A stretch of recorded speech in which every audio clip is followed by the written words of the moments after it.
Yeah, I guess in general, just looking ahead to tomorrow night, the challenges that North Carolina brings. Obviously, now they're really good, big and Baycott, good guards. I mean, I guess in general, just how big of a challenge it's going to be for you guys. Yeah, I mean they're playing really well. I think Cadeau has just brought a different element to them now that he's kind of had a handful of games to get comfortable. You can see the impact that he's having on their offense. Their pace is impressive, and obviously R.J. Davis is one of the best guards in the country. Baycott's one of the best bigs in the country. They get scoring and some they get shooting scoring from Ryan. They get shooting scoring and post up from Ingram. I think it's definitely one of the best offenses in the country, and it's going to be a heck of a challenge to guard them, especially with the way that our defense has not been as good as it's been in the past. And just one other quick thing, Dan. Obviously, Kansas is kind of switching defense. You struggled with that a little bit early on the other night. Do you think that's something you'll see more from teams, particularly, talented athletic teams like North Carolina? Yeah, I mean, we played against it a bunch last year. This wasn't, Kansas didn't invent, they didn't invent, a new way of guarding us. They had kind of gone into, something that they had been doing. They had been switching on and off ball screening, especially early in the year when you're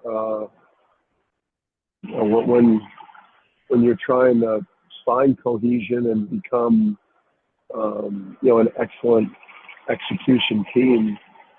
Switching is something that I think gives you trouble early in the year and gets easier to play against the more you see it. But I didn't, that was a low possession game. We were really bad from the free throw line. And then obviously we had opportunities. We had opportunities to win that game. Getting up 5 under 8 minutes to go. I think it was our defense that let us down. That was a low possession game. Thanks. John next. Yeah, Dan, you mentioned that Steph looked like he could be ready for this game. Do you have an update on him? And then I'll let you do that first. Yeah, so I guess I'll do all the medical here. I mean, Steph is available, but obviously as long as he comes out of today into tomorrow, feeling good after, finally getting a couple practices under his belt, he'll be available, but I'm sure with, restrictions if he's feeling good tomorrow. But you're talking about a handful of practices, before this one. So, it's a tough first one to come back for, but I know he'd like to be out there. And then Cam obviously has been limited. He's obviously a tough guy that's going to want to give it a go. But he's been limited the last 2 days. Donovan's been limited with the toe, and then Alex has been limited with a finger. It's a heck of a physical game on Friday night. Do you have like an injury forced Cam? What was wrong with his foot? Toe, Cam was dealing with a big toe injury on his left foot. Kind of going in that he was, that's still an issue. And then he aggravated the other big toe. So, but he gutted it out. Real man stuff there. Yeah, speaking of him gutting it out, just what did the way that he was able to battle through that, what did that kind of show to the rest of the team about who he is and about what kind of takes to play at this level? Yeah, that we're lucky to get. We're lucky to, to add him to this group. But just in the personalities and the tough men that we lost from last year's team, the Adama, Andre, Joey, Naheem, Jordan, we couldn't just bring in a basketball player. We needed to bring in a really good basketball player, but also a really tough man. And he's a really tough man. Thank you. Most guys would shut it down.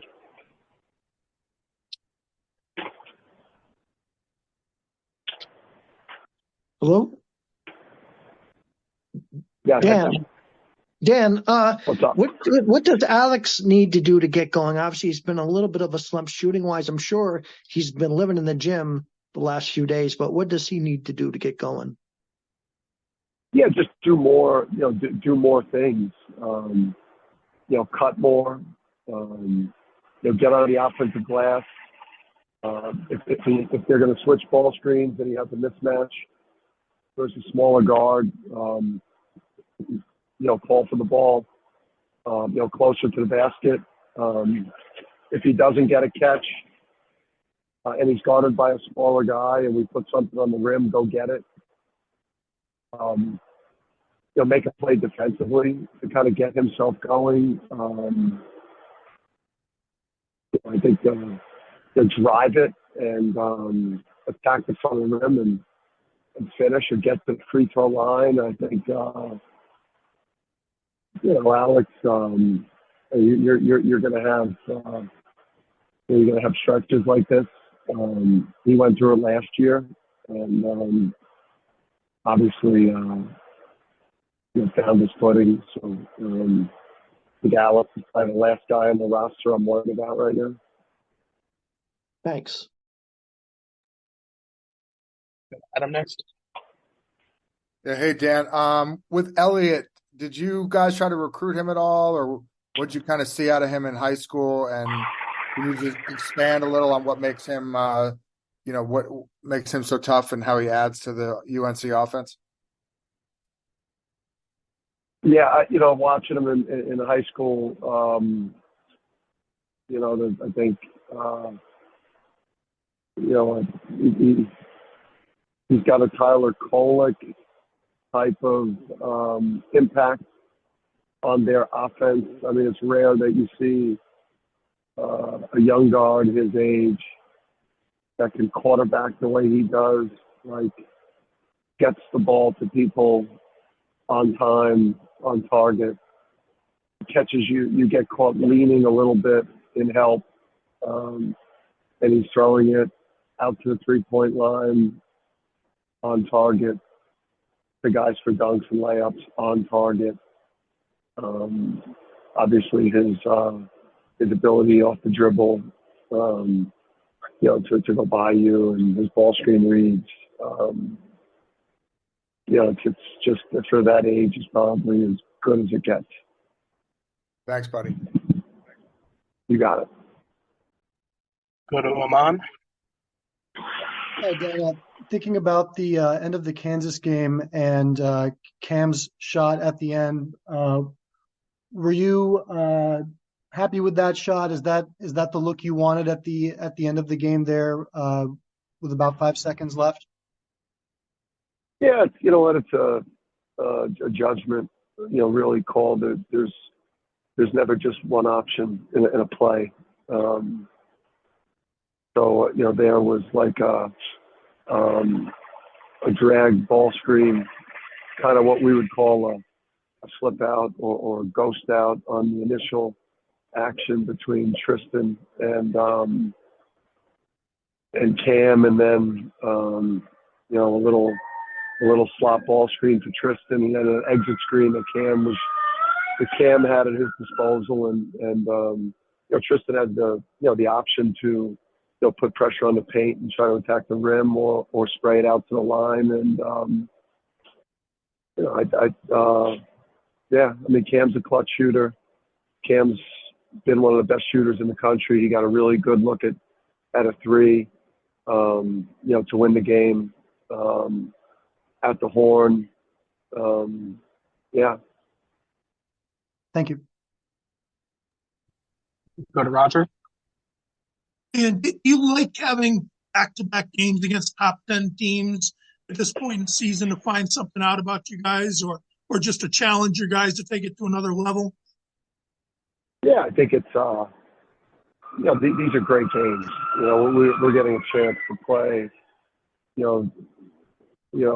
truly the best teams in the country in our big non-conference games. I think other schools, other programs are they're playing easier playing maybe harder by games, and maybe manipulating the numbers in terms of true strength of schedule. But when you look at non-conference neutrals, no home, right? All neutrals and road: Indiana, Texas, Carolina, Kansas, Gonzaga. That's going to prepare you for your Big East Conference play. Those are as tough a test as you could face. Obviously, we wish we'd be playing these games healthier, because they will impact potentially, NCAA ramifications, seedings, different things, and being at full strength for them. These games are hard enough to win at full strength. Being a little bit banged up going in, maybe I wish there was a game in between. How much of a setback is it for Donovan with the toe going up against another really talented big man? Yeah, it's like, I think, you as a staff, and I think the way that we look at Alex's performances and Donovan's performances, and just in general the team, and Jordan Hawkins' early sophomore year, what wasn't the Jordan Hawkins as a sophomore, as we got midway through Big East towards March and April. So, yeah, Donovan needs every one of these experiences. He needs every practice rep, to be playing like an experienced junior type of player. So, I not being able to, to work the last 2 days much in preparation for Baycott, who is a really old player, has been in college forever. It is certainly a disadvantage for a player that is a little lacking in experience.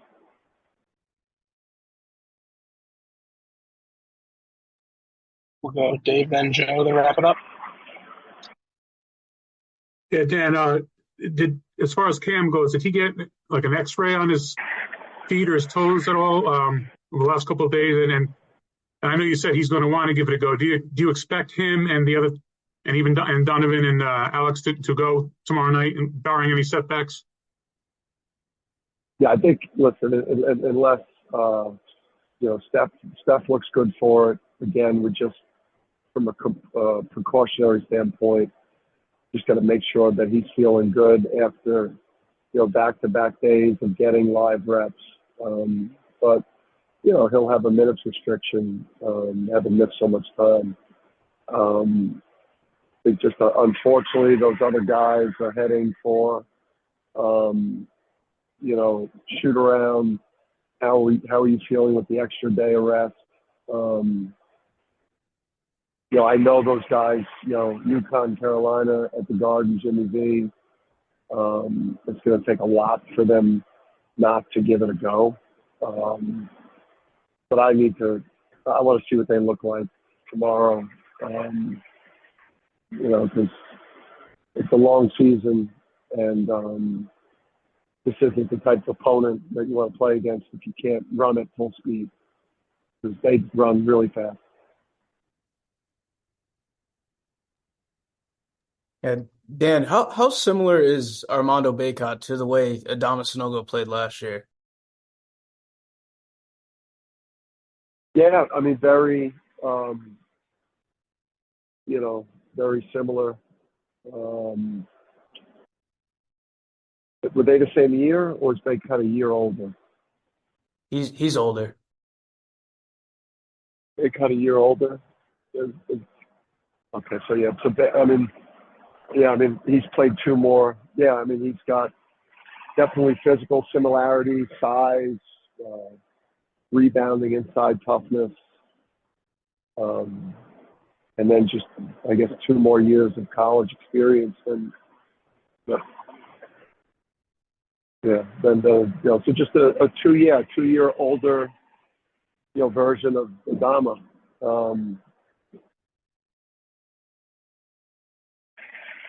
Great rebounder. I mean, just one of the best rebounders. I saw the statistics, double-doubles. Ralph Sampson, challenging some of the all-time ACC greats. So, it's just, these big guys, it's amazing that they're undervalued the way they are at the NBA level. Watching Hunter Dickinson play the other night, making 3 threes at 7'2" like it was nothing, and wondering what is he still doing in college. And then RJ Davis, what do you have to do to stop a guy like him that, he's had 3 good games in a row. He's had a good start to the season. Yeah, I mean, he makes it real hard on you. He's just so slippery and quick and dynamic. And I think, with Ingram and Ryan and a big time player at center and a quarterback in Cadeau that's getting him the ball in great spots, and you can't help with really anyone any one of those guys. So he's getting to play with great space and pace. We've got bigger guards. We've got to use our size and our length. From the guard spot, Tristan 6'5". Staff's a bigger guard. We've got to make sure that we keep him away from the front of the rim. And when he's there, we've got to challenge it. And then, we've got to stop, giving up, the threes. My teams historically have guarded the three-point line as good as anyone in the country. And I think some of it is, Kansas, struggles shooting the ball and goes 8 or 9 for 15 from 3. So some of it hasn't been just, some of it's been some bad luck, and some of it has been just not getting after people the way that my teams after people. We've been real soft and reactionary, and if we do that with RJ and this team, we will get scored on a lot.